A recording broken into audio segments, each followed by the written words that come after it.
Introduction. In the dust of the temple courtyard, a woman stands accused, surrounded by Pharisees clutching stones, their voices sharp with judgment. Jesus kneels, writing in the earth, then rises to speak words that silence every accuser.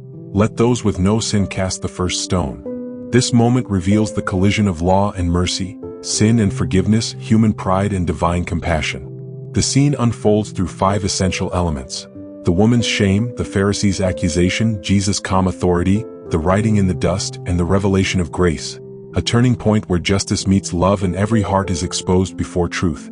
Section 1. Before the woman is brought to Jesus, John 7 describes a growing conflict between Jesus and the Pharisees. His teaching exposes their hypocrisy, challenges their authority, and draws crowds who recognize that his words carry divine weight rather than human tradition. As the people begin to follow him instead of them, the religious leaders feel their influence slipping away, and their frustration turns into hostility. Their failed attempt to arrest him, especially when the temple guards return saying, "No one ever spoke like this man," deepens their humiliation and intensifies their anger. By the time we reach John 8 verse 1, they are no longer interested in debate or theological clarity. They are seeking a way to destroy him. When Jesus returns to the temple early in the morning and the crowds gather again, the Pharisees see an opportunity to strike. They bring the woman not because they care about righteousness or the law, but because they believe her humiliation can be used to trap Jesus publicly. She becomes the bait, Jesus the target, the law their weapon, and the crowd their stage. The story is not primarily about her sin but about their hatred of him and their willingness to exploit her to achieve their goal. Section 2. Early in the morning he came again into the temple. When Jesus returns to the temple at dawn, the people immediately gather around him, drawn to his teaching rather than to the authority of the Pharisees. This dynamic is the true source of the leaders' anger. The crowds prefer Jesus' voice over theirs, recognizing in him a depth and authority they cannot match. John 8 verse 2 notes that Jesus sat down and taught them, the formal posture of a rabbi exercising legitimate authority. The Pharisees watch the people listen to him again and feel their influence slipping further out of their grasp. They cannot out-teach him, out-argue him, or stop the crowds from following him, so they resort to a strategy they have used before, setting a trap. Jesus continues doing what he always does, revealing the Father, teaching truth, and restoring the broken. The Pharisees continue doing what they always do, plotting, manipulating, and weaponizing the law to protect their power. This is why they bring the woman. Their concern is not the law, morality, or justice. Their concern is creating a public dilemma that will damage Jesus. She is the bait, he is the target, and the crowd is the stage. This is the environment that sets the entire confrontation in motion. Section 3. The woman caught in adultery, John 8 verses 3 to 4. As Jesus teaches, the scribes and Pharisees interrupt by dragging in a woman caught in adultery, a phrase indicating she was seized in the act. Immediately a legal problem emerges. The law requires that both the man and the woman be brought forward, Leviticus 20 verse 10, Deuteronomy 22 verse 22, yet only she appears. This omission reveals that the situation is not about justice but about constructing a trap. They place her in the midst, positioning her before the entire crowd in an act of intentional public humiliation. To them, she is not a person with dignity or value, she is a tool to be used. Their accusation is technically accurate, she was caught in adultery, but their motive is corrupt. They are not defending the law, they are manipulating it. They are not seeking righteousness, they are seeking leverage. Throughout the Gospels, this pattern repeats. They twist scripture, exploit people, weaponize morality, and hide their own sin behind public outrage. The woman is guilty, but she is also being exploited. She is the bait, Jesus is the target, the law is their trap, and the crowd is their audience. This moment marks the beginning of the confrontation that will expose their hypocrisy and reveal Jesus' authority. Section 4. They made her stand before them, John 8 verse 3.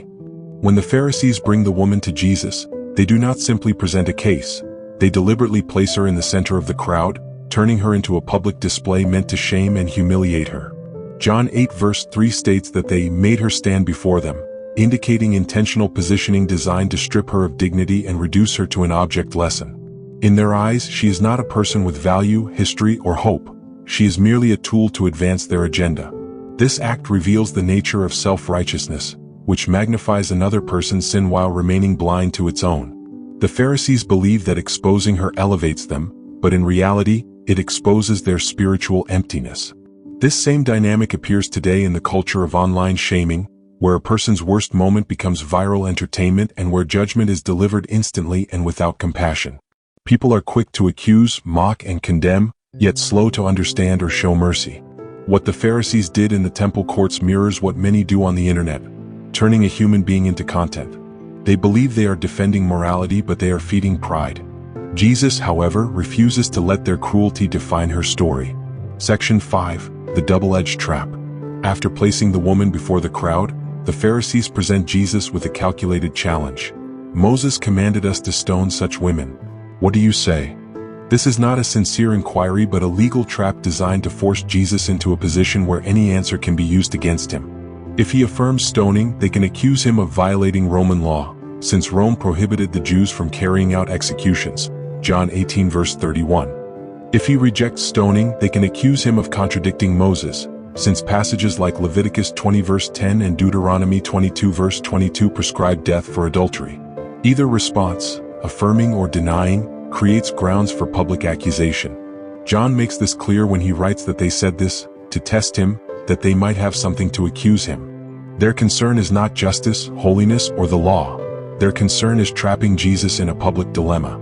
This is the essence of religious hypocrisy. Quoting scripture while ignoring its requirements, demanding judgment while refusing fairness, and using another person's sin as a tool for personal gain. The woman may be guilty, but the Pharisees are manipulative. Jesus is about to dismantle their trap with wisdom that exposes their motives and protects the vulnerable. Section 6. Jesus bent down and wrote with his finger. John 8 verse 6.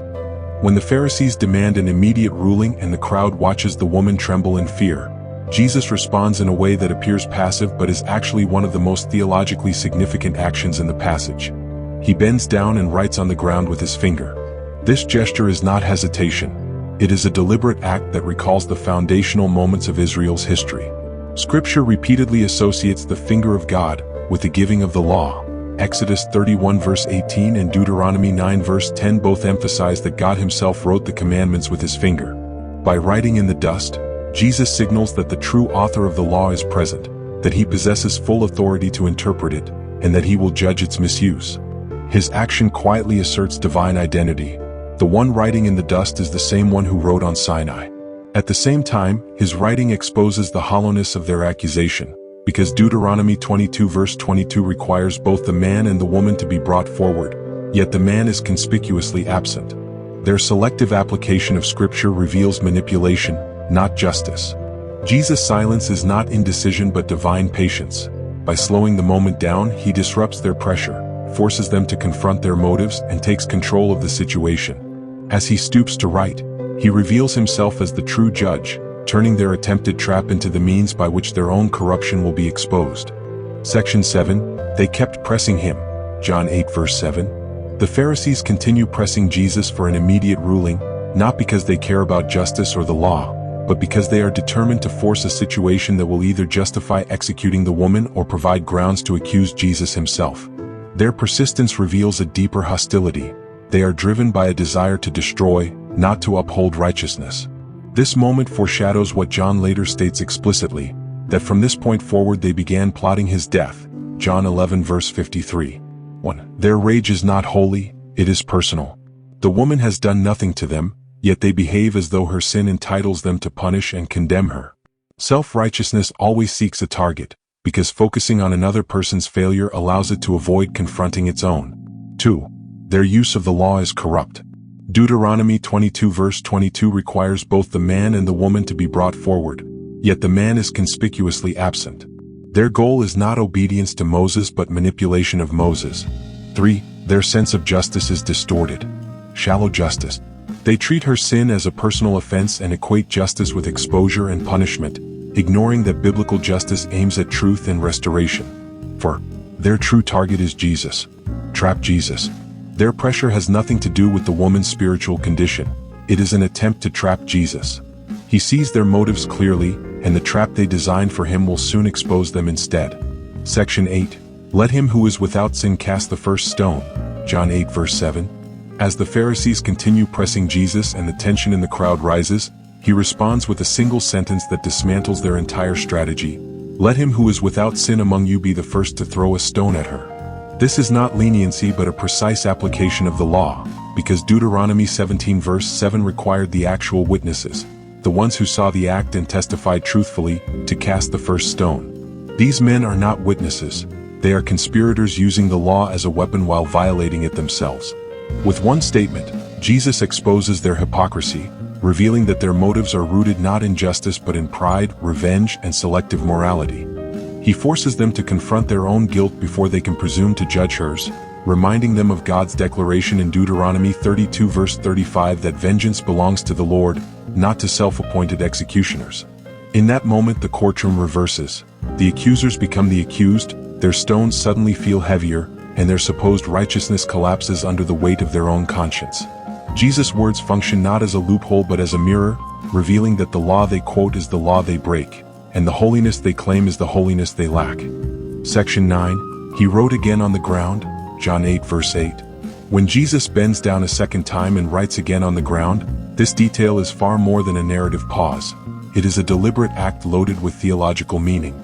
His second writing mirrors the moment in Exodus 34 verse 1 when God rewrote the commandments after the first tablets were broken, signaling that the divine lawgiver was present in the courtyard. By writing again, Jesus reenacts the giving of the second tablets, showing that the one who authored the law is now interpreting it and judging its misuse. The woman's life is broken, the Pharisees' justice is broken, and the law itself has been broken by the accusers, yet Jesus' second writing symbolizes God's pattern of offering a second chance, not to the self-righteous but to the humble and repentant. His action also exposes their manipulation of Scripture, for while they quote Moses, Jesus reenacts Moses. While they weaponize the law, Jesus fulfills it. Writing in dust, the material from which humanity was formed, he shows that their accusations, authority, and judgment are as fragile and temporary as dust itself, while his word endures. This second writing shifts the entire courtroom. Silence becomes conviction, stones begin to fall, consciences awaken, and the accusers retreat, leaving Jesus alone as judge, lawgiver, and savior, writing mercy into the dust. Section 10, One by one they went away, beginning with the eldest, John 8 verse 9. As Jesus' words settle over the crowd, the courtyard falls into a heavy silence, and the men holding stones begin to feel the weight of their own consciences. The eldest leave first, not because they are wiser, but because they have lived long enough to recognize the truth of Jesus' challenge. Their years carry more failures, more regrets, and a deeper awareness that they are not qualified to judge another person's sin. The younger men follow, not out of humility but because the retreat of the elders exposes their own hypocrisy, leaving them unable to hide behind anyone else. Their departure becomes a silent confession that none of them meet the standard Jesus has set. His statement, "If you are qualified to judge, then judge," does not deny sin, law, or guilt. It simply reveals that none of them possess the righteousness required to carry out the judgment they demand. Their stones fall because truth strikes harder than the law they misused. They came to expose the woman, but Jesus exposed them. They came to condemn her, but Jesus condemned their motives. They came to trap him, but Jesus trapped their conscience. When the last accuser leaves, the courtroom itself becomes a testimony that self-righteousness cannot survive in the presence of the true judge, and the stage is set for mercy to meet misery alone. Section 11, Where are they? Neither do I condemn you, John 8 verses 9 to 11. When the final stone drops and the accusers disappear, the courtyard that moments earlier pulsed with hostility becomes silent, leaving Jesus alone with the woman. Everyone who wanted her dead, everyone who used her as bait, and everyone who pretended to defend the law is gone. She stands trembling, fully expecting judgment, with no defense, no advocate, and no hope except the one before her. Jesus asks, "Woman, where are they?" Not to gather information but to help her recognize the miracle unfolding around her. The mob is gone, the threat is gone, and the condemnation that once surrounded her has vanished. When she answers, "No one, Lord," she expresses more than relief, she expresses faith, acknowledging his authority and mercy. Jesus then speaks the most liberating words a guilty soul can hear, "Neither do I condemn you." These words are not permissive or sentimental, they are costly. The Pharisees had no right to condemn her, but Jesus, the sinless judge, did, and he chose mercy because he came to bear her condemnation himself. As John 3 verse 17 declares, he came not to condemn the world but to save it. She walks away free because he will carry her guilt to the cross. This moment captures the gospel in a single scene. Guilty yet forgiven, condemned yet pardoned, caught yet set free. The courtroom empties so grace can fill the space, and the woman stands alone so mercy can meet her personally. Jesus remains the one who silences condemnation and speaks life into the dust. Section 12, Go and sin no more, John 8 verse 11.